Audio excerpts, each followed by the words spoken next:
یک تیپی شب بزنم کسخل بکنم ملت همه رو. شب تیپ زنم به همه بگین، شما به مادراتون بگین بچه.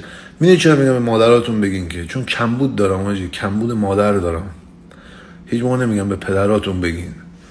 حالا خدا شاهده، اصلا به خاطر همین باید بین شما تو فریزر امروز باشین، تو فریزر باشین تا فردا. سردست تو یخ کردین یا نه؟ کجایی؟ یخ کردی یا نه؟ آدم که میمیره، اون بعد که آدم میخواد دست خواهی آدم میبندن تو سردخونه اینجوریه.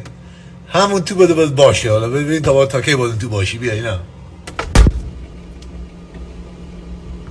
شما رو در بیارم. مردم ایران گرفتارن، سرما بخورین 2 روز دیگه دهن من میگاهیم آیسا ما انقدر به تو نزدیک هستیم، ما رو تو فریزر گذاشتیم ما سرما خوردیم.